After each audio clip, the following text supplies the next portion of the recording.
The following podcast may contain foul language which some may find offensive. Unless you're a robot, they don't count.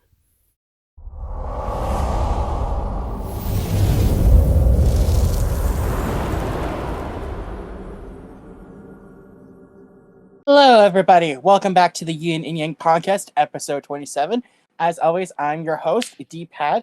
With me, as always, are my two cohorts of evil, minions of evil, RobotToaster Salutations!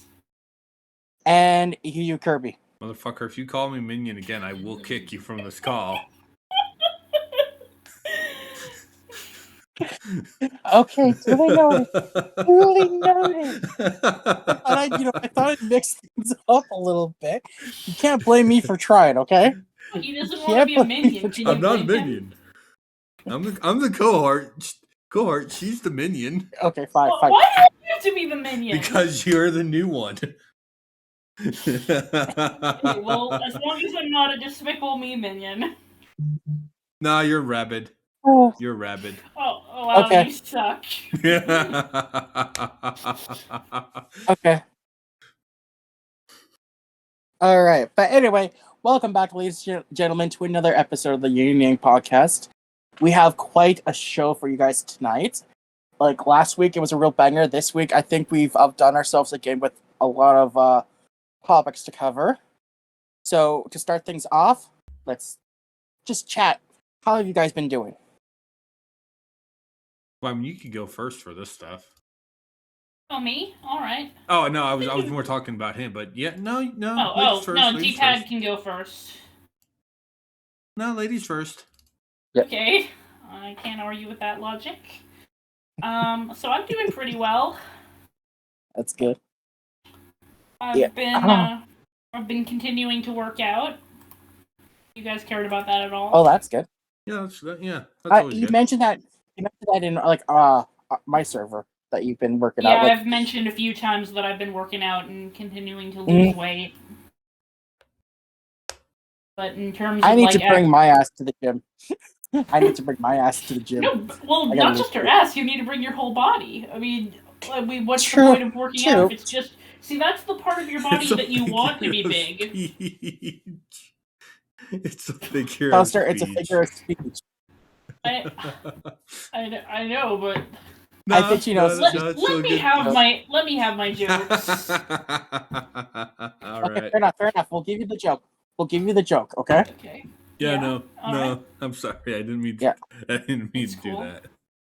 I've also been continuing to get commissions from some people, like art commissions, and I recently drew something for you. Yep, I'm gonna be putting it up onto the screen. There it is. It was funny because when Toaster showed this, she did like an outline image of like who's that Pokemon, and I'm like, it's Yuyu, and I'm surprised Yuyu didn't kick my ass for that. No, it's fine.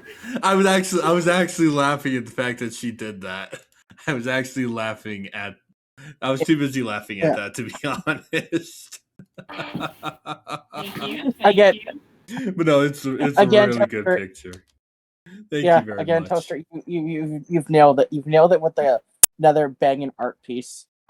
And as always, folks, Toaster's Deviant Art link will be in the description below. Check out her art because she's done some stuff for me in the past. She's incredible at this, and I'm also going to be publishing the first chapter of my fanfiction there soon. Oh, nice. Yep. Me and Nikki, we encourage her to post it on Deviant Art because fanfiction.net, it's gone downhill, and I tried publishing stuff on fanfiction.net, and I've run into problems where I am just being bombarded by spam. Oh man. Yeah. So that's why I prefer DeviantArt with fanfictions now, honestly. It's where my stuff is. And then another good place to post your story, I will link you a link to it, is Wattpad. It's I've heard of like that. for story. Yeah, that's where mostly I post my Hero Crimson Rose story and like my stuff that I'm posting, that's where it's gonna go. Reading that. Yeah, I'll talk more about like that story like later down the line, like all right, cool. Tonight. But you, how have you been doing, man?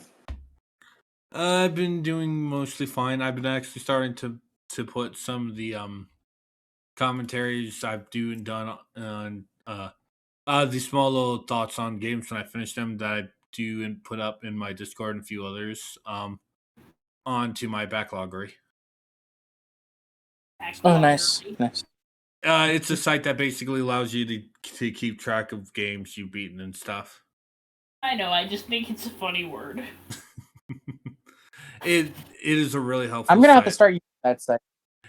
I fully recommend it. It's really helpful, and honestly, that's why my game stuff is just I went from Wario Land on the 18th, Wario Land 3 on the 18th to Scooby Doo on the 21st. Yeah, I have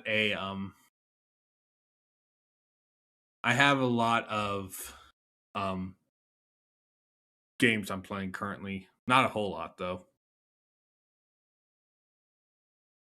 Oh, nice. I also Yeah, have. no. Go ahead. Go ahead. I also have been basically continuing my playthroughs. Well, this week I've been doing more of the playthrough for FF7. I'm doing on Twitch, and we are currently at the Gungaga segment. Well, we finished the Gungaga segment because it's very, very small, despite the fact that it's where Zach's from. Mm-hmm. But yeah. Yeah. Speaking of your Final Fantasy VII, I actually joined the stream a little bit yesterday. Yeah, you did. I haven't done that in a while, so I was, happy to come back for a bit. And I will say this: thank you again for naming Aerith after me. Oh, I apologize for that. I apologize for that loud ping. That was my phone. Yeah, no, you made me.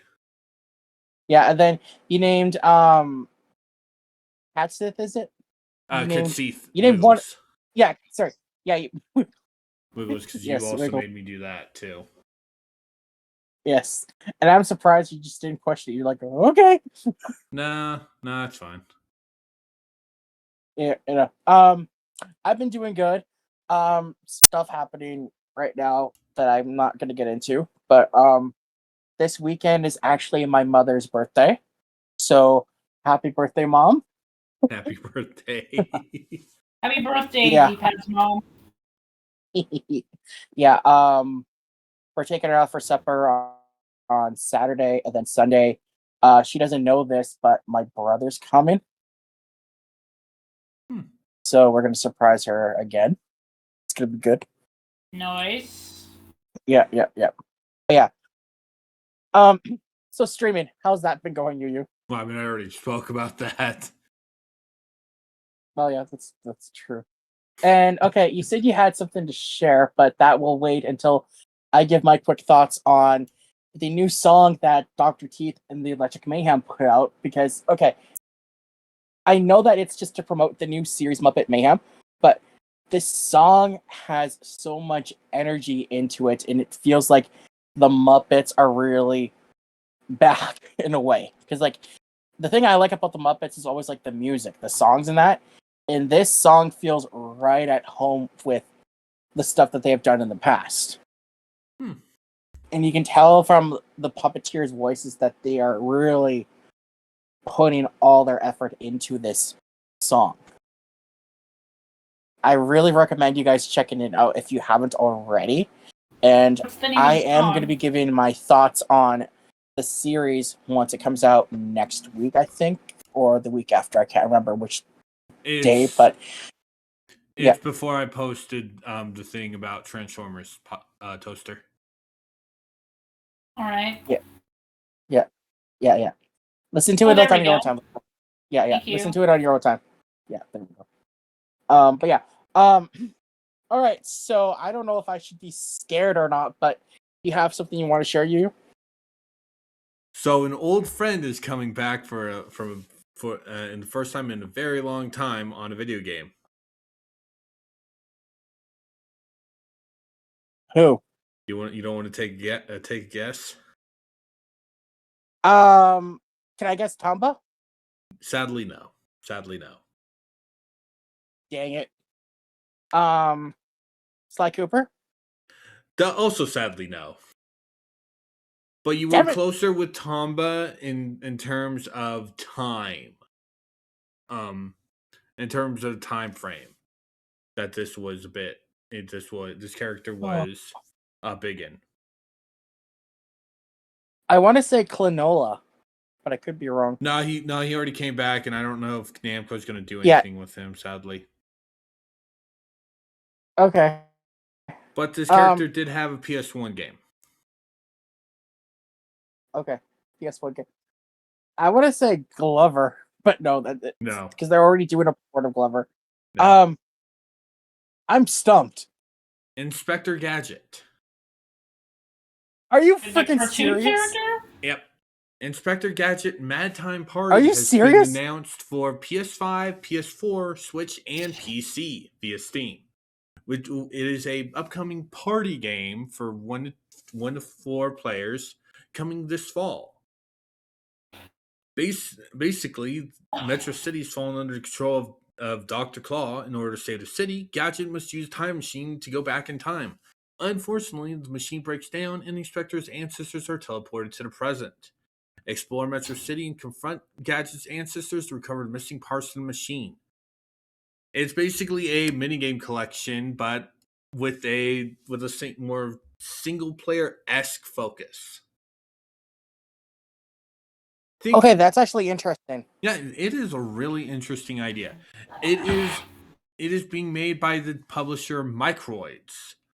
Though they've done Nice. they haven't done a lot of things that neither you and I know, but I do know them from Split Life, from Ross's Game Dungeon.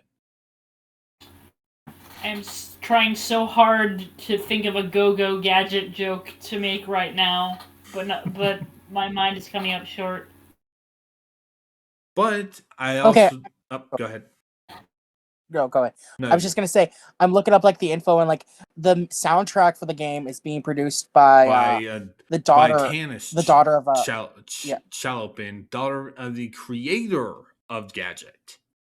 Ooh. So that's really good. Sounds interesting. I also learned this while looking up this. Microids is also bringing back another old IP, this one time from Cartoon Network. Ooh, which one is it? D-Pad, do you want to take a guess? Kids Next Door? No. Billy and Mandy? No. Dexter's Lab? No. Powerpuff Girls? No.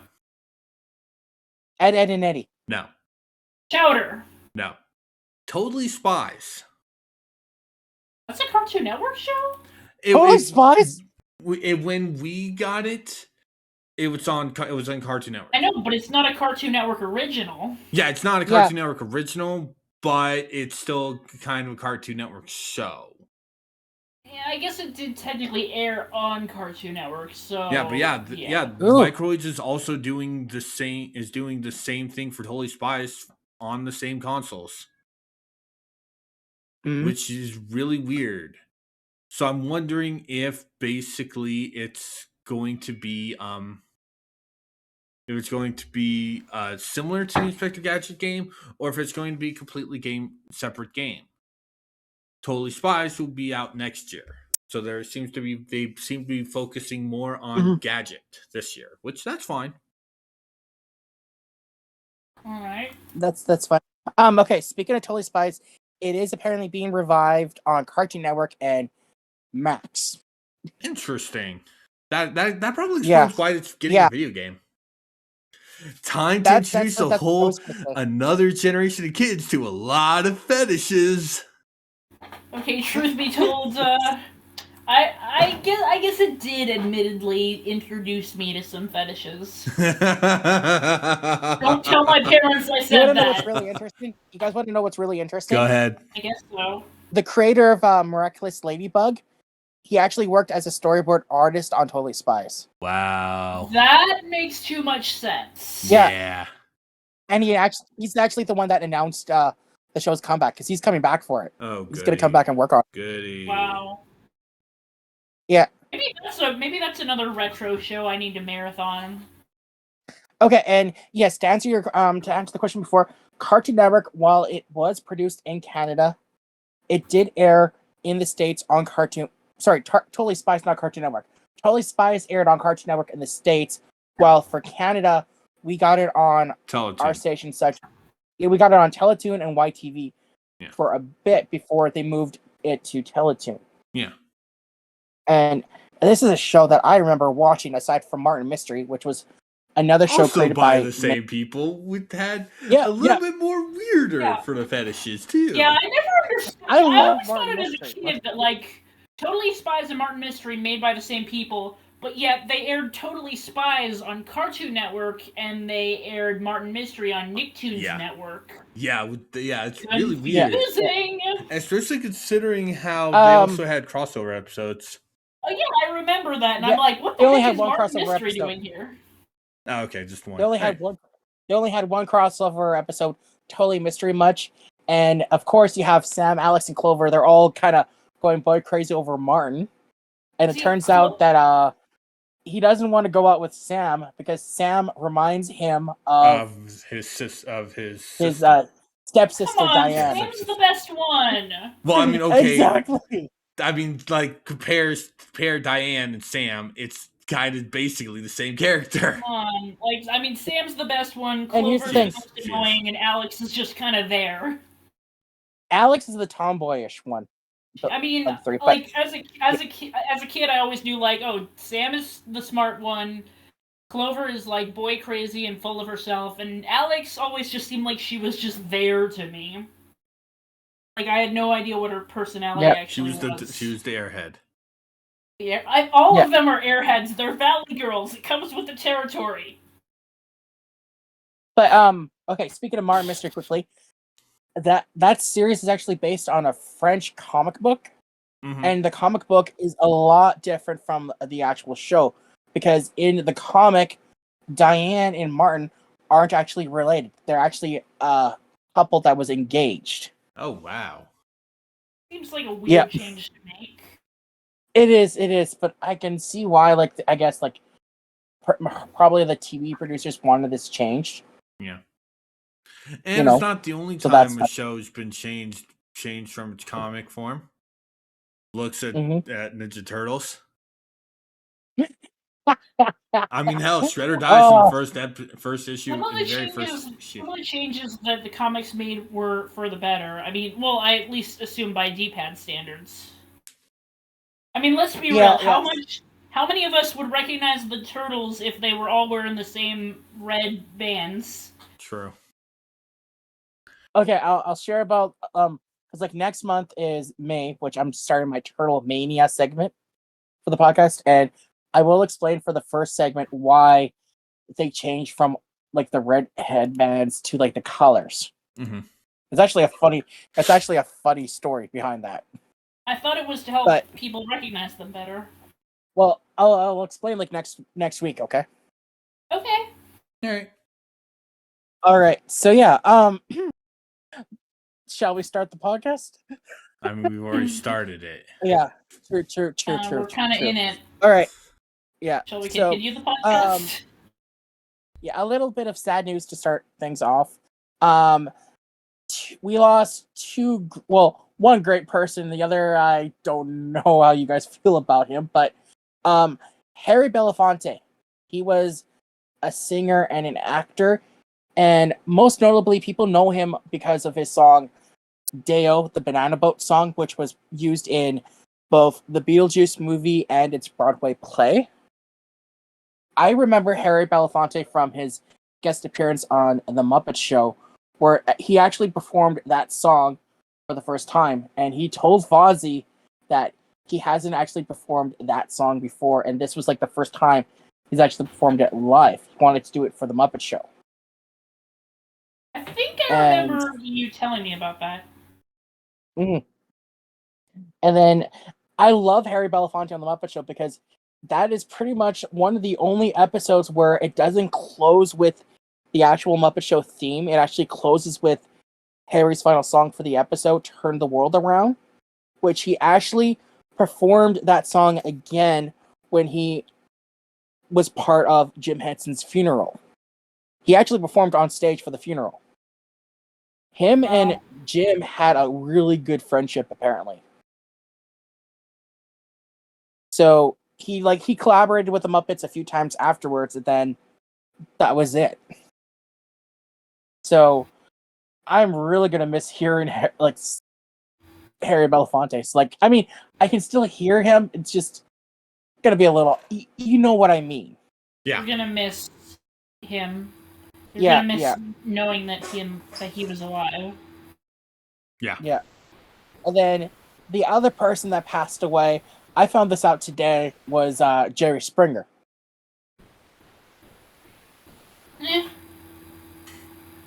I don't really have any emotional attachment to him. Honestly, I will say. And I really hope I don't go on to regret saying that later on, because. Oh, don't worry. I mean, there are celebrity deaths I regret not caring about. Yeah. I will say, the funniest thing about Jerry Springer I find is that somebody actually produced a Jerry Springer opera. Yeah. What? Yep. So it's like Jerry Springer but singing? Opera.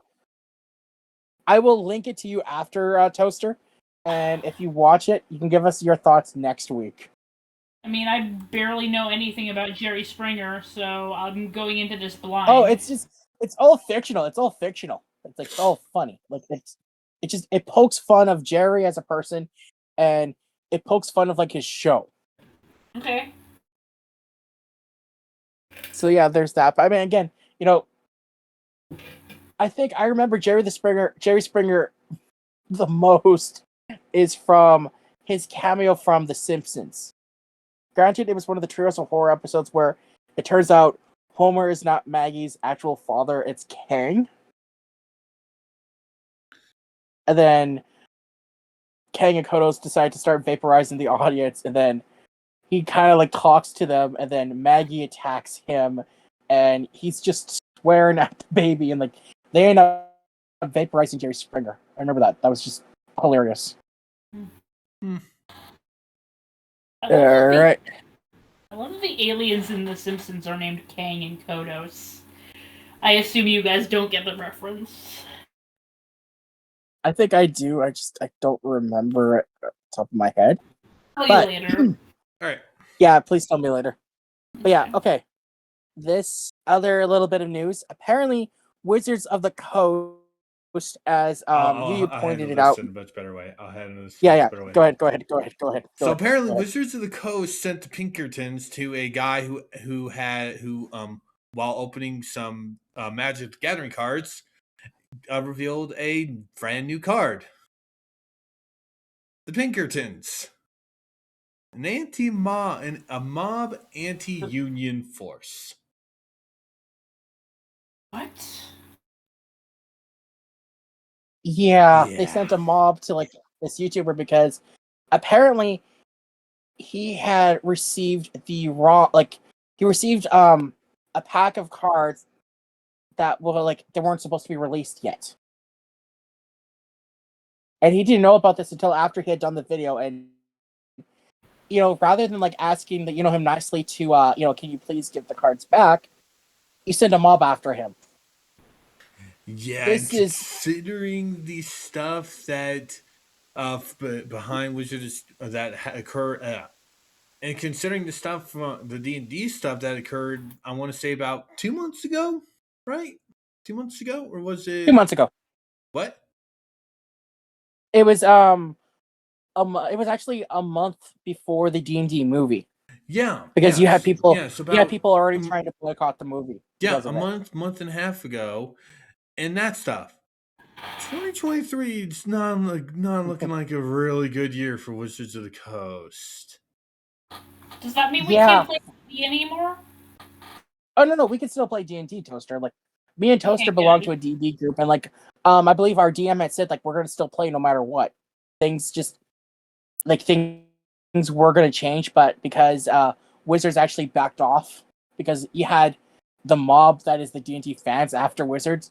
They stopped what they were planning on doing. So yeah, D&D still stays the same, which is good. The problem I have, I think, is that you have like these big companies. They're greedy. They only care about the money now more than like. Corporations are greedy, and the sky is blue. Like they care Next, you're more going to tell me that Darth Vader is Luke Skywalker's father. It's such a mind-blowing revelation. Did not see the movie? I'm making a joke. I know. We all pretend it's mind-blowing when it's usually obvious. I know. I was trying to make a joke too. I was just trying to make a joke too. I was just hoping you would have gone like, wait, he is the father? But no, it's a shame because, okay, I grew up with like, Pokemon cards and then eventually Yu-Gi-Oh cards. I tried to get into Magic the Gathering. I've honestly tried a few times because I've had people that play it. They've wanted me to get into it so I can play with them. It's not my cup of tea. I'll stick to my Yu-Gi-Oh cards. Coward. And I'm better at Yu-Gi-Oh than I am at Magic, okay? I want to learn how to play Magic the Gathering. I need to get a new deck. You call me coward. I've actually won in a Yu-Gi-Oh tournament before. Wow. Yeah, I'm still calling you coward for not wanting to learn Magic, motherfucker. Yeah, I want to learn. Maybe I'll learn. No. I just need to get a new deck of Magic cards. Okay, well maybe you can teach me sometime. Okay. Oh yeah, no, I will. Did I tell you guys my story about when me and my brother first got our Pokemon cards, like our first decks? I don't think so. Okay, so we were at that age when they announced that the Pokemon trading cards were coming out. And so me and my brother, we had spent weeks scrounging our money, saving up for like a pack. The day comes, and at the time, the rarest Pokemon cards you could get were either Charizard or Blastoise. Mm-hmm. My brother goes first and opens up his deck. First card he pulls out is a shiny holographic Charizard card. Wow. And needless to say, I was pretty pissed off. It's like that. And then okay. What? It's like that SpongeBob episode where like Patrick gets that rare and valuable Mermaid Man and Barnacle Boy card, and SpongeBob is really pissed off. Yeah. And rightfully so, because Patrick is like abusing that card. Yep, definitely is. And then it turns out that the pack Patrick got was full of that fucking card. Yeah, that was such a stupid episode. I liked it because it's just kind of funny. I thought the ending was underwhelming, but anyway, so like eventually my brother, he kind of grew out of Pokemon, but I'm still a Pokemon fan, but not as I was. But he decided to just leave his Pokemon cards at home. We're cleaning up his room. Mom notices his cards, and she just looks at me and she's like, "Do you want these?" And I'm like, "Yes, please." So I have the Charizard card in my china cabinet on a little pedestal. It's like my achievement. I'm gonna sound like a jerk. And so then it's funny because finish your story. It's funny though because my brother, he came home and he knows that I had the card, and he just looks at me. He's like, He didn't care. He's like, "Take it." I'm gonna sound like a jerk, but I would have found it completely hilarious if he still had that card. Like, he knows how much it got you that you were upset at that. Oh yeah. He just holds on to it. It's like, no, you want this card? Yeah, I don't care. I'm keeping it. Here's the thing.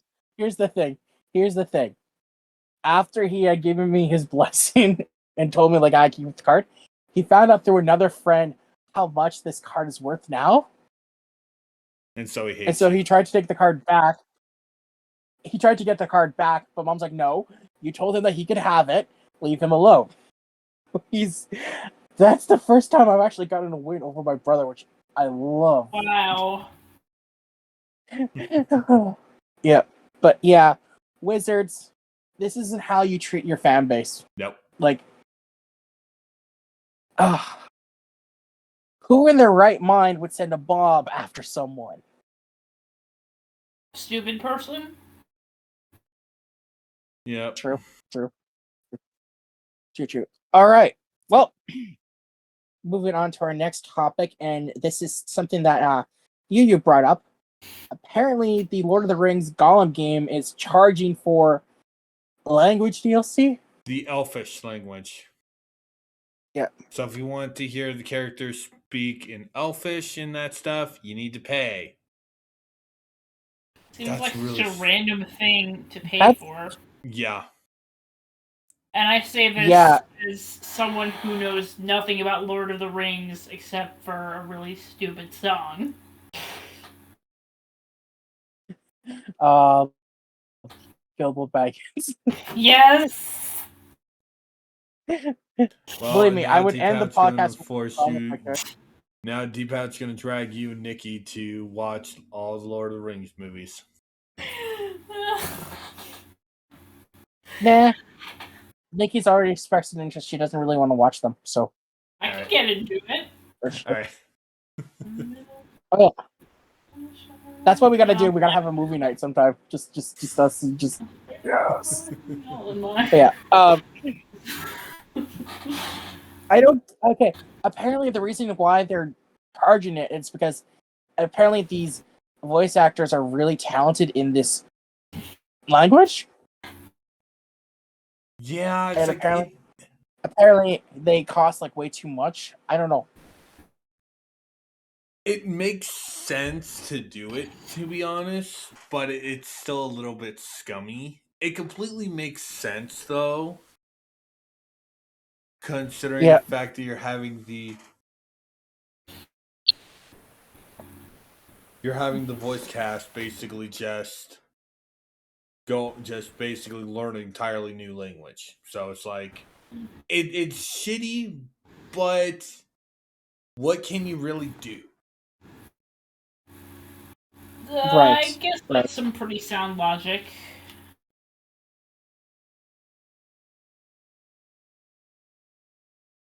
Yeah. Yeah, that's true. All I know is it's kind of scummy. Like, I do want to get the game, but not at the price that they're asking for. It is too high because I shared about my thoughts on expensive games in my server because I was gonna get Tears of the Kingdom, but I decided against it because with shipping and that, I'd have to pay $100 in total for the game on Amazon. So instead, I decided to get the remake of Metroid Prime, the first game for the Switch instead. Remaster, It was not remake. Yeah, it's remastered. It's $50 altogether, and like that's better deal than like Tears of the Kingdom. So I'm probably gonna wait for Tears of the Kingdom to go on sale, and then I'll get it. Just it's not that big of a priority for me right now. And I feel like game companies, they're charging way too much for their games. That's just my take. And I get it that with the newer systems and that they feel like they can charge a little bit more. I get that. But still, it's a little too much if you ask me. And this is why I don't have a console. Because I can't afford it. Well, you have your PC. Yeah, it's true. I play games on that sometimes. Yeah. I need to finish the games I'm already playing. I still say you should get a Switch at some point, Toaster. I should. Because then we can kick the crap out of each other on Smash Brothers. Oh, I've played Smash there used to be like weekly Smash tournaments when I went to school, and I would play sometimes, but I wasn't very good at it. My buddy Gage, he competes in Smash tournaments like in Saskatoon, and he is really competitive. Like, I don't want to get in his way when he's competitive, because when he's competitive, you just want to back the frick off, because he will chew you out if he loses. Hopefully one day I'll get a console, and one day we can play Smash together. True. All right. Well, moving on to our next topic, and this is something that honestly I didn't think actually would happen, but according to Jurassic Park is getting a remastered collection. Retro collection, yeah. It's basically includes various versions of the classic and beloved Jurassic Park and Jurassic Park 2, The Chaos Continues. Basically, the image shown are the Super Nintendo game, the Game Boy games, and it's just the Nintendo games because it doesn't seem to have the Sega games, which, if that's the case, that's kind of dumb. And this one's not really a full on here's the collection coming out. It's something that Limited Run Games is doing. So basically they're doing a collection of old Jurassic Park games and just putting them on a physical disc. So we are going to be getting this. Mm. I know it sounds interesting because honestly, I never actually played any of the Jurassic Park games, so I'm kind of interested in it. Honestly, I didn't even know there were games. No, there's games and everything. I've seen the AVGN episode on Spielberg Games. I've watched Beard Bros do at least some of the Super Nintendo game. It's like they're not bad, but they're of average quality. They're of average quality. Gotcha. That's what I'll say. And we're sticking with video game news because we now actually have the first batch of songs available in Samba de Amigo Party Central. We, in addition to Escape from the City from Sonic Adventure 2 and Fist Bump from Forces, we also will be having Break Free featuring Zed by Ariana Grande, I Really Like You by Carly Rae Jepsen, Payback by Cheat Codes featuring Icona Pop, Let You Go by Dipolo and Tisha featuring Kareem Lomax, I Will Survive Eric Cooper Mix Extended by Gloria Gaynor, I Love It by Icona Pop, Centerfold by J Gels, Bang Bang by Jessie J, Ariana Grande, and Nicki Minaj, Sucker from Jonas Brothers, TikTok from Kesha, Panama from Matteo, Plastic Hearts from Miley Cyrus, Celebrate by Pitbull, Couple Life, La Copa de la Vida by Ricky Martin, Excess by Rihanna Sawayama, Bomb Bomb by Sam the Womp, As Kukita by Steve Aoki, Daddy Yankee, Playing Skills, and Elvis Crespo, a cover of Macarena, Fuege, or however you pronounce that, and La Bamba. My first reaction when I saw this list, I was like, why are we doing real life songs? But that was before I've never played Samba de Amigo, so I also never knew that the original game had real life songs. I literally thought it was just video game songs and stuff. The only thing I know about Samba de Amigo is that it's a Sega game that is not Sonic related. God damn it, D-pad. Oh. God damn it, I'm D-pad. sorry. What? I'm sorry, D-pad. What? This is your fault. What? You've not shown. Why is it my fault? You haven't. You're the bigger Sonic fan than I am. Okay, to be fair, I didn't know much about Samba either. So fuck you. I know, but still, it's like you need to remind people that there are other series other than Sonic, like Yakuza. Billy Hatcher. No, not Billy Hatcher. Well, Billy Hatcher isn't really a series because it only has one game. Okay, Toaster. Yes. Have you seen the first Sonic movie? Yes. Okay, there's the scene at the end when Tom and Maddie are showing off Sonic's bedroom. Mm-hmm. You'll have to freeze, but they show a set of bongos with maracas on top. That was a Samba de Amigo reference. I did not know that until my friend pointed that out. Because he was like, they actually referenced Samba de Amigo. So yeah, there's that. But alright. The thing I have about the game is, okay, I'm happy that there's some Sonic songs in it, but why Fist Bump?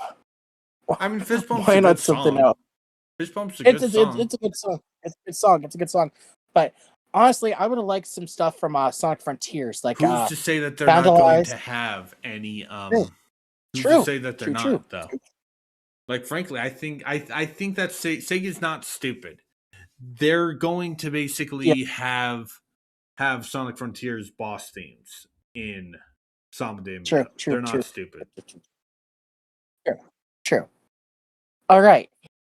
So, keeping in tune with the game news, apparently Funko, of all people, is coming out with a game for consoles. Funko Fusion. It will bring together pop culture properties like Jurassic World, Back to the Future, The Umbrella Academy. So it's basically Lego Dimensions, but with Funko Pop. Yeah. Buy all our playsets and toys. It's like and I mean, this isn't the first time that Funko Pop's done a video game. I'm reminder there is Gears Pop, the Gears of War Funko Pop game. Yeah, and then they actually have a tabletop. Like Funko actually has a tabletop game out, which is based on franchises such as Fast and Furious, The Goonies, E.T., Jurassic World, and The Warriors. And like, there's some Batman stuff. Yeah. I am actually really interested in this game because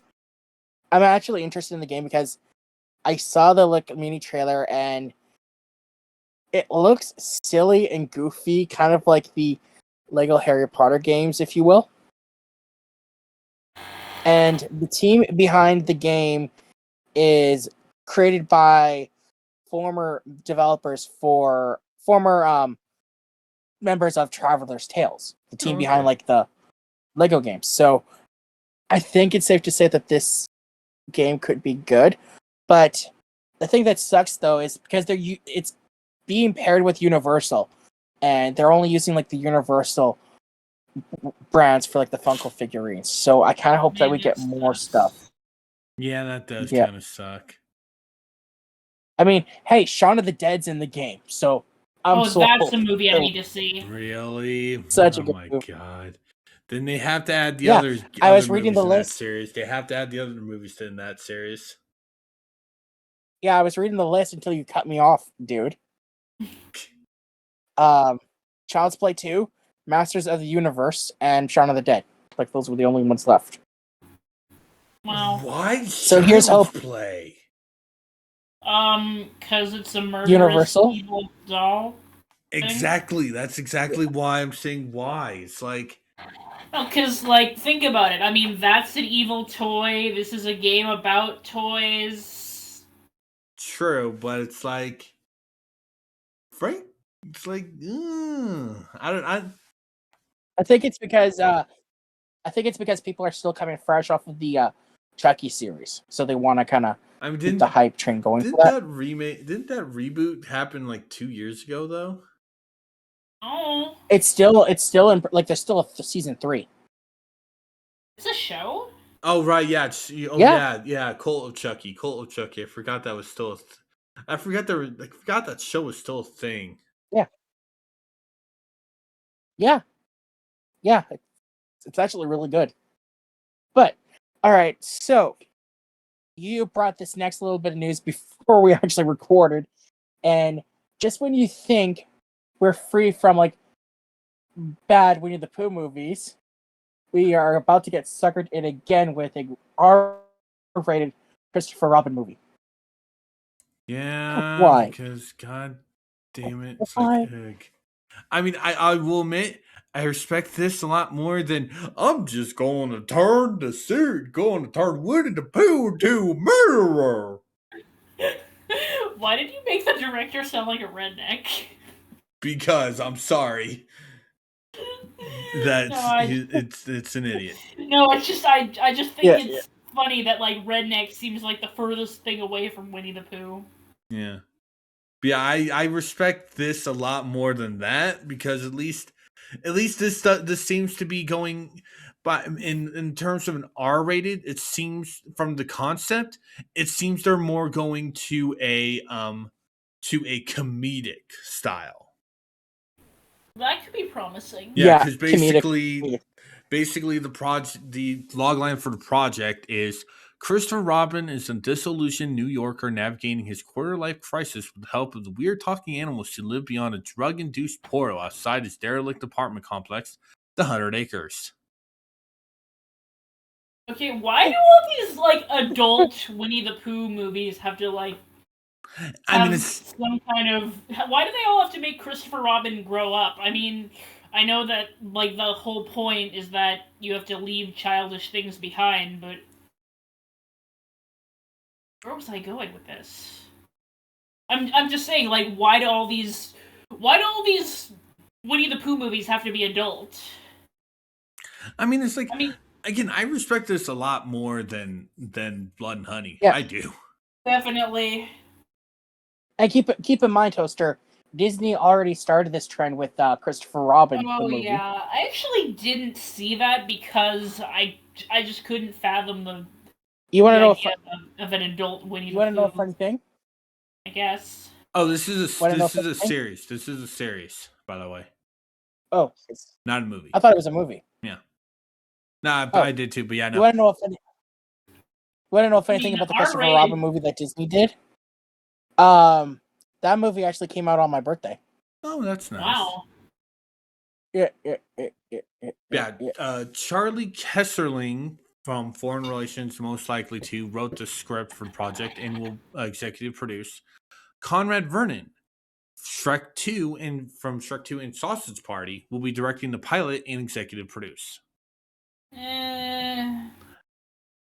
So it's like, no, I get that, but it's like if you have someone from Shrek 2 in it, you can tell that they at least have some idea for comedy. I mean, but like Shrek's whole thing was that it was like shitting on the model of fairy tales that Disney popularized, and I guess now that Winnie the Pooh is that's DreamWorks itself, not. Oh yeah, Shrek's was just doing it to fairy tales. Well, yeah, I mean that recent movie Ruby Gillman also looks like it's doing it. But anyway, it seems like once Winnie the Pooh got into the public domain, it seems like people are instantly trying to figure out how to exploit it. Again, I'm going to repeat myself. I respect this a lot more than Blood and Honey. All right, and honestly, this seems like the sounds of this looks funny. This isn't me saying the public domain is bad or anything. I think it's great. Yeah, no, it is, but then it's a double-edged sword. Yeah, it's a double-edged sword. It's totally a double-edged sword. Yeah, definitely. All I know is it sounds like I'm with you on this. Like a lot more respect for this than Blood and Honey because the guy that did Blood and Honey, he obviously didn't care much about the brand, like the franchise. He just wanted to show off that he's still an edgy 13-year-old that likes to, basically an edgy 13-year-old. Yeah, obviously. Yeah, but it sounds like for this one, they're actually trying something, and that sounds like it's an idea that's kind of far-fetched, honestly, like with the whole premise. But it sounds something that honestly I could see happening, like if you take Winnie the Pooh in this kind of direction. Yeah. I'm disappointed that we're going with, oh, hey, we're just going to make him a drug addict. I don't like that because that's a good way to turn me off from something. Like, frankly, just either go the Ted route or, hold on, I'm thinking of another thing. Mm-hmm.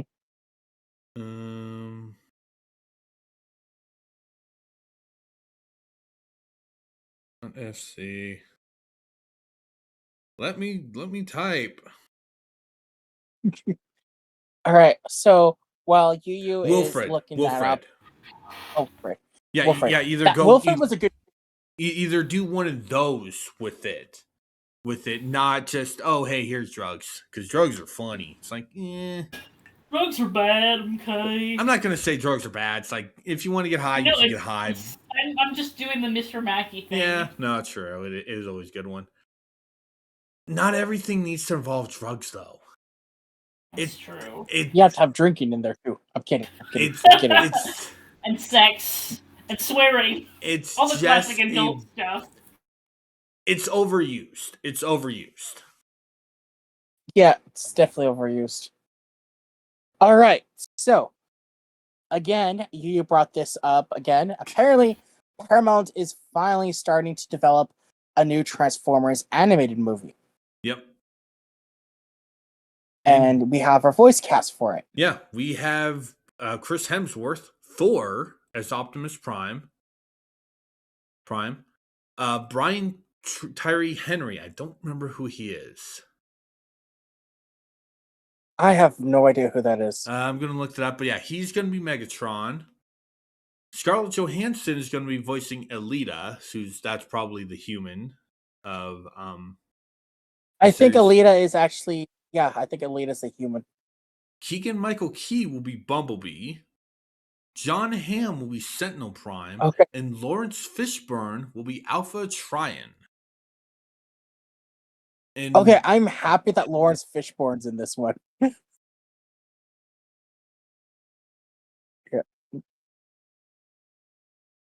And Steven Spielberg, he's producing this too, isn't he? Yeah.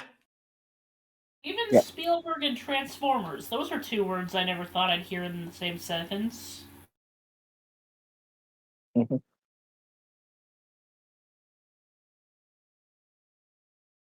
Yeah, ooh. And we have our release date for Ninja Turtles Mutant Mayhem. Oh, really?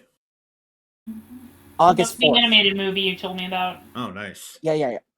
He's going to be Jefferson Davis in Across the Spider-Verse. The president from the Civil War? No, Spider-Man. Oh. Yeah. I'm just saying, that was the president of the Toaster. Yes. We'll have to do a podcast on the Spider-Verse for you sometime. I still need to see that movie. Yes, you do. Such a good one. I've heard it's phenomenal. It is. It is damn good. So good. I have to rant here quickly. I took my friend 50 Cal to the movie, and he thought it was like a hot piece of garbage. And I'm like looking at him, and I'm like, "Why the hell would you call this garbage?" And it's because the movie didn't have. Miles' because dad. The movie didn't have Miles' dad. What? Miles' dad. Okay, that's Jefferson Davis. Yeah, that's who he is. Okay. So it's like, well, that name just sounds familiar. Oh, right, yeah, Miles' dad. I forgot.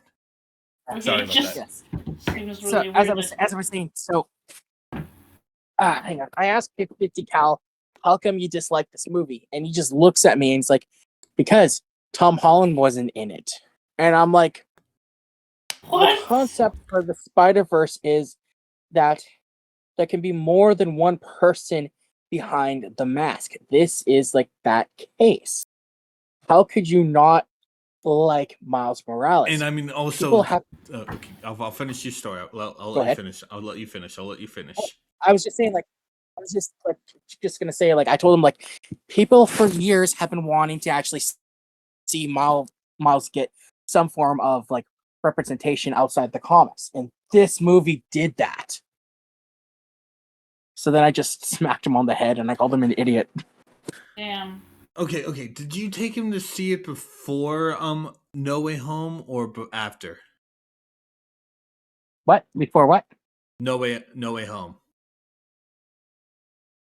Oh, I took him to see the new movie hasn't come out yet, but I took him to see Enter the Spider-Verse before No Way Home because we had just come fresh from the other two Spider-Man movies, like the Tom Holland ones. Okay. All right, that makes sense then. And I think it's just because he just really doesn't care, like pay attention to like the other Spider-Man. Like he just prefers like the actual Peter Parker. I kind of want to make a joke, but I'm worried that it might be seen, but that people might just go, well, like you'll get upset.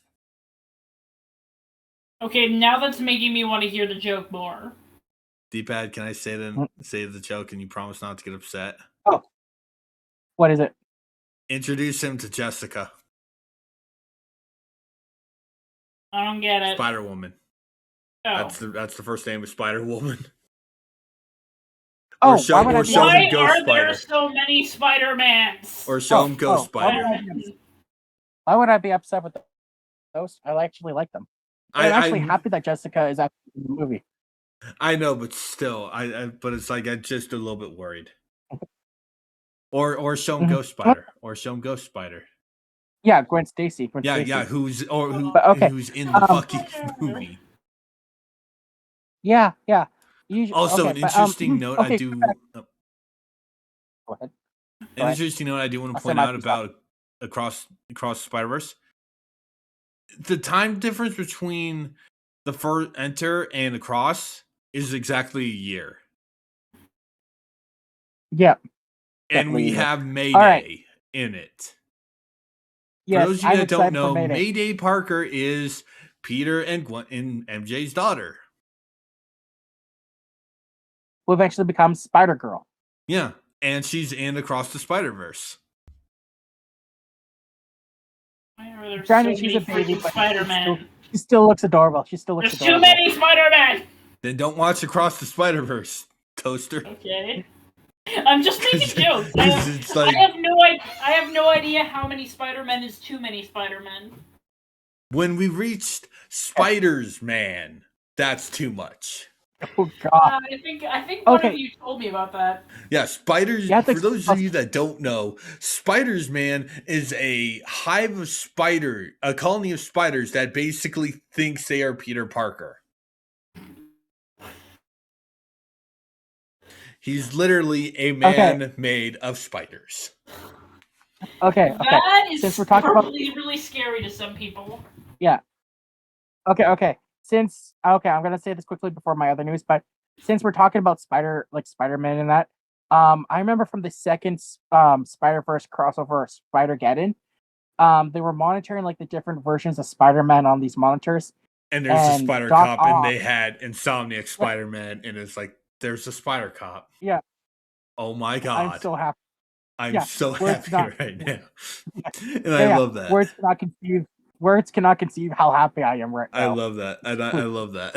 I love that reference. Yeah. I'm hoping they make that reference in the movie too. I want to see Spider Cop. I do too. But okay. Apparently with the news of the image in my head. What's the image? Okay. Hold on, were you saying Spider Cop? Spider Cop. Well, like a policeman, but it's Spider-Man? Yes. Yeah, I'm just saying. I'm just picturing him like eating donuts and having one of those. That. He does that, but no. Spider Cop is literally just Spider-Man with a big bushy mustache on the over the mask, and he has the cop hat. That's literally exactly Spider Cop. Picturing. That's literally like Spider Cop. Like 70s cop mustaches. Yeah. Okay. Apparently, because the news of the Transformers movie and like the announcement for the cast has reached the fans, a lot of people are pissed off that Peter Cullen isn't voicing Optimus Prime. Isn't and he so really now he's 82. Yeah. Wow. He's 82, and like you have people like to be a prequel movie. Yeah. I don't. You have people. I understand why they're annoyed, but it's like, if we're going with the younger version, Peter's voice isn't really good for younger Optimus. It's really not.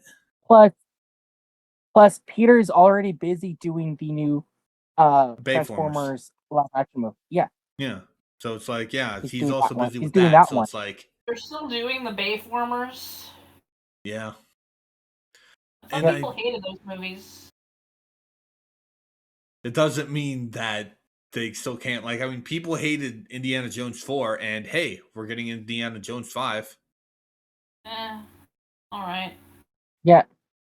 And don't forget about, like, people were trying to cancel Chris Pratt for voicing Mario. Yeah. Oh, I still need to see the Mario movie. I do too. And I'm so glad that a lot of people have changed their minds on Chris Pratt as Mario and Mario. Because apparently I've been hearing that people did that now that the movie's out and people have heard it, they actually did enjoy him as Mario. All right. Speaking of Mario, John Leguizamo. Like, he played Luigi. You actually mentioned this last week. Yeah, I think we did. I'm There's a follow up to it. Oh, cool. Follow up. Yeah, there's a follow up to it because John Leguizamo, like, before he was just bashed in the movie and that because apparently they didn't represent Latinos, I guess, in the movie, like, or something. I don't know the full story, but apparently now he's actually come forward and he's stated that he really wants to be in the sequel, and they're telling him to frick off. He burnt his bridge. I find that funny. I find that funny just because, you know, he's bashing the movie, and then, you know, the success that the Mario movie has made, it's like, oh, I want to be in the sequel. No, you can't. Oh, you're not. He wants to ride the coattails of it now that it's successful. Yeah. And from last I checked, the Mario movie is close to beating the box office sales that E.T. made. Damn. Wow. Damn. I know. That's really, really awesome, honestly, if you ask me. It straight is. Like, holy shit. Yes. All right. So, moving on to our other movie update. Apparently, Kung Fu Panda 4 is still happening. Yep. And this time our villain is going to be a shape-shifting villain known as the Chameleon, who's going to be bringing back old foes. Okay, and I made this joke. Yes, I made this joke yesterday when you shared the plot, but I'm like, the Chameleon. I am so happy that he's getting work. And he's posted the Tough Puppy Chameleon. Yes, you said the Chameleon is back. You said shapeshifter, and all I can see is Odo from Deep Space Nine. Yeah, for those of you who heard me say Tough Puppy and got mad, Tough Puppy's a good show. Shut up. It's harmless. I mean, I don't hate it. It's better than Fairly Odd Parents. Wait, good Fairly Odd Parents or bad Fairly Odd Parents? Both. I'd both. Tough Puppy is a really good show because it doesn't bend its own rules 90% of the time. And it also doesn't, and while it does reuse certain jokes, the jokes they reuse aren't obnoxious. I will say this because we're talking about, like, the Chameleon for, like, Kung Fu Panda 4. My favorite joke in the entire history of Tough Puppy was when they first introduced the Chameleon. They pronounced him the Chameleon. Oh, the Chameleon. Yeah. So then it's like he's like, I am the Chameleon. Oh, darn it! Now you got me saying it too. And then imagine to my surprise when I found out that the voice actor for the Chameleon was Cosmo's voice actor. Yeah. Aaron Norris. Yeah. What accent is he doing? I mean, it's like, is that really surprise? Kitty Catchpole is Grey DeLise, who voiced Vicky in Fairly Odd Parents, and Sam in Danny Phantom. What is it with Butch Hartman shows rehashing voice actors? Money. Oh yeah, money. But anyway, Kung Fu Panda. Yeah. Yeah, I honestly can't wait to see what they're going to do with Kung Fu Panda 4. I never saw the third one. I saw the first one. The first one I saw when I was a kid, and I loved it. I saw the second one when I was a little bit older, and I couldn't really get into it. So I'm like, for a long time I was of the unpopular opinion that Kung Fu Panda did not need sequels. But now I'm thinking about going back and maybe giving the second one another chance and maybe the third one.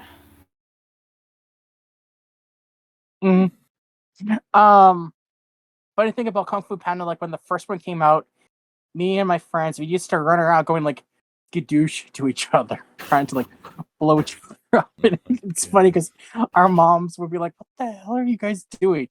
We're skadooshing. We're trying to blow each other up." Well, don't do that. Did it ever work? Well, D-Pad's still this one here. time Well, I don't know. Maybe he's immortal. Not the turkey that we know and love. I mean, wasn't the villain of the second one a turkey? Or No, he was a No, Peacock. Oh, Peacock. Peacock. Sorry. Who basically commits Yeah, genocide. for clarity. Yeah. Who committed genocides genocide the against entire panda kind, except for Poe. Yeah, because he feared them. And because he feared them. Yeah. Yeah. Oh no, it's scariest animal known to man, pandas! I mean, to be fair, they are bears, so... Well, he was... Well, I mean, Poe's okay, the Dragon Warrior. Yeah, here's the thing. Peacock, like, I can't remember his name, but he was voiced by Gary Oldman, by the way, which was fantastic. Wow. He was, like, shown a vision where, like, his, like, he would be destroyed by a panda. And so he feared this, and so he, like, he just genocide the entire panda population. And of course, you have his parents that are, like, you have his parents just horrified, so they exiled him. Wow. Now I really need to see the third movie. The third one had J.K. Simmons as like the main villain. Yep. Dave Johnson? Which was awesome. Yeah. Yep. He was awesome. An immortal cheese-stealing villain. Did you just and then you had cheese-stealing villain? Yes. Yeah. That was literally his thing. And then he you stole chi from Oh, you said chi. For a second there, I thought you said cheese. And then you had Bryan Cranston as Poe's actual dad. Yep. Cool. Yeah, which was just nice. And then I think Megan McCarthy was in the movie too. I could be wrong. I think she was. I don't know. Is she the one people find annoying? Yeah, I think a lot of people are annoyed with Megan McCarthy nowadays. I'm sorry. I'm thinking of Melissa McCarthy. Sorry, Melissa McCarthy. That's who I'm thinking about. My bad. But okay. Yeah, she's the one people find annoying. Yeah, I get names mixed up sometimes. Apologies, folks. Disney finally released a teaser trailer for their big movie Wish, and I think we can all agree we wish, pun intended, that they explained a little bit more of the plot for the trailer. Yeah. As do I. I mean, it looks... I'm just glad Disney is finally doing something original. And to my knowledge, this isn't like based on an existing fairy tale or anything. I think this is a wholly original concept. I mean, Disney's done the concept is like it's based on wishes. Like it's based on wishes. Well, I know, but it's not like based on an existing story. It's not just Disney rehashing their old material. Well, I mean, I guess it kind of is, since they've done movies about wishing on a star. But, I mean, they've never done movies where that's the whole point. Yeah. Also, did any of you guys get Rugrats Go Wild vibes with the goat? I said I did. See, I wanted to see that movie when it came out, but I never did. So I guess I'll have to watch that movie now to see what you're talking about. Is it on Paramount Plus? It's on Paramount Plus. Alright, finally I'll have an excuse to watch something on there that's not Star Trek. Yeah, Toaster's our Star Trek fanatic of the group. I've certainly become one. And I finished Deep Space Nine recently. But anyway. And speaking of Paramount, yes, we have our first. Okay, so I know the SpongeBob movie is coming, folks, but this time it's going to be one of the first 3 spin-off movies for the franchise. This one is called Saving Bikini Bottom, the Sandy Cheeks movie. The premise has Bikini Bottom being scooped up by an evil industry, and so in order to save not just their home, but their friends and their family, SpongeBob and Sandy embark on a trip to Texas to Sandy's hometown to enlist the help of her family to rescue her friends and family. Like the Bikini Bottom family. And apparently the movie is going to be done in the same 3D animation that they did for Sponge on the Run. See, I have mixed feelings about this idea. On the one hand, I think Sandy has a lot more potential for a spin-off than, say, Patrick. Because, Sandy actually has kind of a history. She's from Texas. She's, really smart. She's a badass. She has a lot more character depth than Patrick. But on the other hand, now that I'm hearing the actual description, it's SpongeBob and a traveling companion going on an adventure outside of Bikini Bottom, wasn't this already what they did in the first movie and in the second movie? Because, the first movie was SpongeBob and Patrick going on an adventure, the second one was basically SpongeBob and Plankton, and then the third one I haven't seen yet, and now it's SpongeBob and Sandy. It just seems like the same thing, but with a different traveling companion. And I really hope that's not what it is. I think okay, you were gonna say something, Yuyu? I'm kind of wanting to jump back to the Christopher Robin thing, so I'll save it till after we're done with SpongeBob. Okay. I will say this though.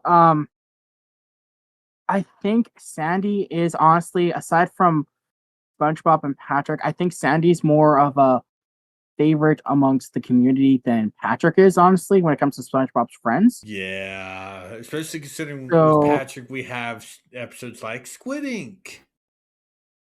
Oh, is that the one where Patrick stalks Squidward for lemonade? Yeah. Okay, confession time. I actually did ship SpongeBob and Sandy for a while. I'm sorry. I know a lot of people have said that there's a lot of artists on DeviantArt that ship the two together. I think I'm not one of them.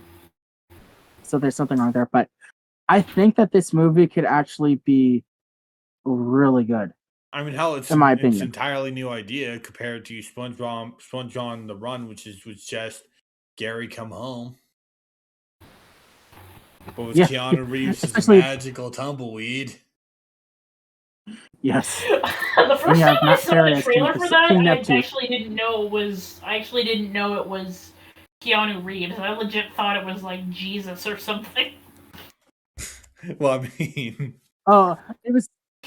it was funny because Keanu Reeves did the movie for his kids because his kids love SpongeBob, and so he did. It's the same thing. It's the same thing for Raul Julia in Street Fighter the movie.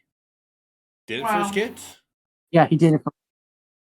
Yeah, because his kids played the game, and okay, I know they were. Okay, I couldn't remember.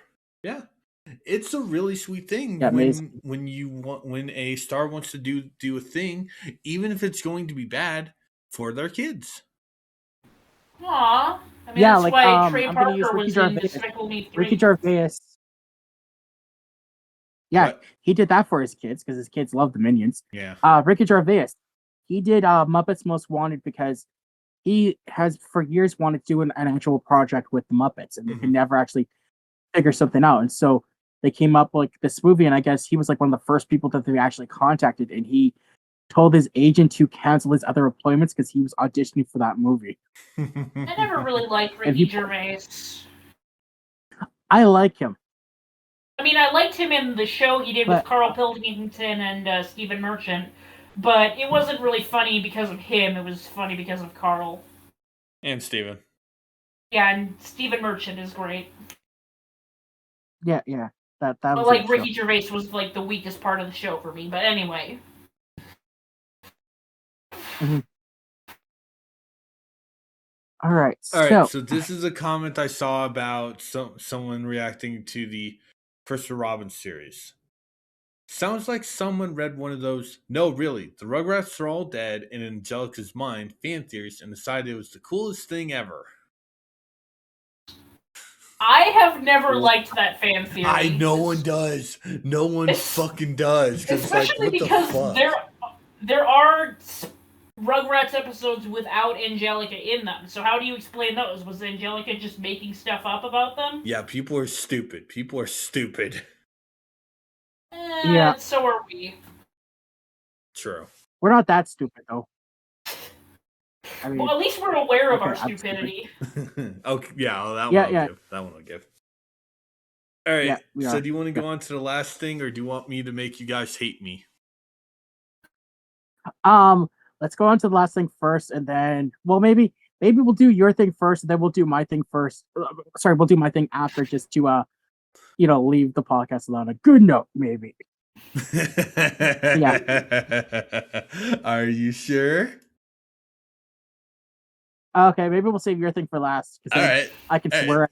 I can swear at you, and then I can swear at you, then you can cut me off and end the podcast if we need to. All right. All right. So, as I mentioned at the start, I talked a little bit about my story at Hero Crimson Rose, and the fact is, I have decided to put that story on hold right now because for the last 2 years, I kid you not, this is how long this has taken me.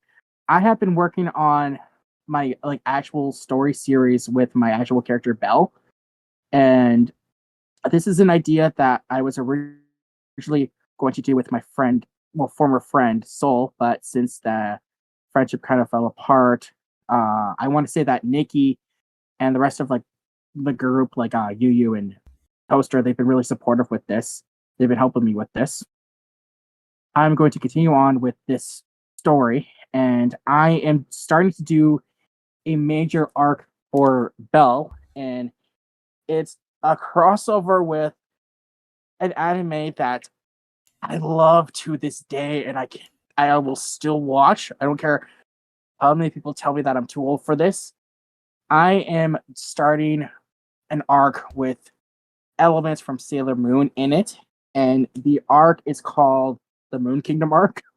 And the first story and title is Moon Prism Power, which has Belle receiving a familiar locket, and she has to go on a quest to figure out what happened to this group of warriors known as the Sailor Scouts, while at the same time dodging enemies from a mysterious force called the Negaverse, led by Queen Beryl. And my friend Luke, who has done art for my Crimson Rose story, he was kind enough to put a little cover photo for this story. And Yuyu, if you would. Yeah.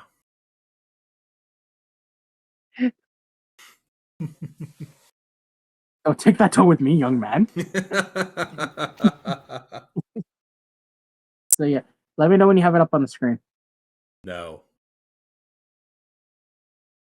Oh, fuck you.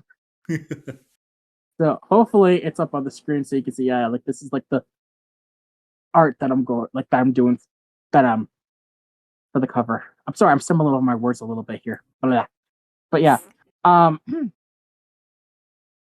am really having fun with this story. Honestly, it's going to be a really good one. It's going to be more action than I've written before. So I will definitely have to give you guys an update when the story officially starts, so you can all give it a read. I would appreciate that very much. All right, so for those of you that were paying attention, I've already had the thing up this entire time. Oh, fuck you. I was just gonna say, I'm gonna bite the bullet, and we'll end the podcast with Yuyu's other news. And no, people might think my rudeness was brushing him off. No, I've had it up the entire time. I thought your rudeness was just a character thing. Yeah, sometimes people can think it's an actual thing. So I do get a little bit worried of people. But yeah, all right. So, oh god, what did you send me? What on earth am I looking at? I discovered these a few days ago. For some reason, we have Avengers toilets. What? This is depressive, disturbing, and makes me uncomfortable. Depressive, disturbing, if I and had makes to me see this shit, uncomfortable. so do you guys. So do you guys. Dude, this isn't even the shit. This is the container for the shit. Why does the Hulk look so angry? Because he's constipated. I've seen people make jokes that the Thor one makes them think of Ghost, the pottery scene. Oh god. The Patrick Swayze movie, yeah, where she's making a pot and the ghost just appears behind her and starts rubbing her hips sensually. Man. I want to know where the fuck are the handles? Where's the flusher on these? I don't know. I don't want to know. Automatically. I kind of hope that these things flush automatically. Then how are you supposed to sit down in them? Well, I mean, the Iron Man and Thor ones give you enough space. Yeah, but the Hulk one terrifies me the most.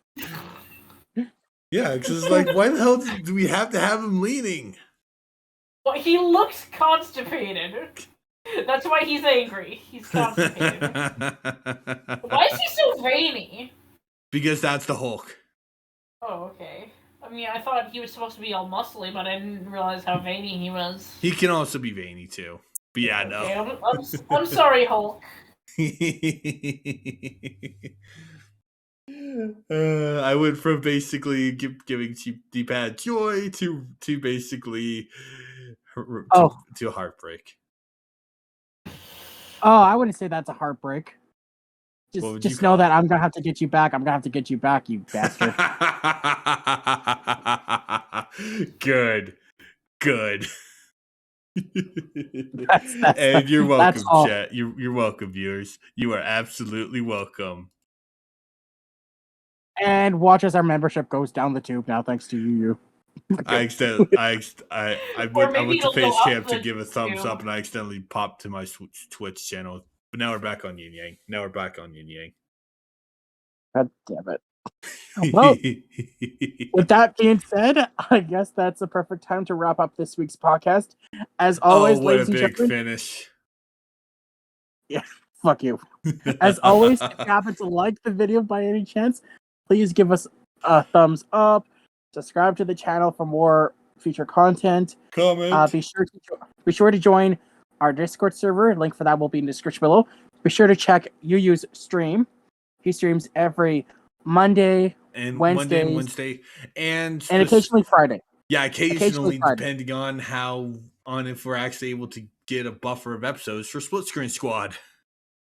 Okay. Yeah, we have to start doing that again. Like I've been dealing with shit. Yeah, no, you're totally fine. I'm not looking at you when I say that.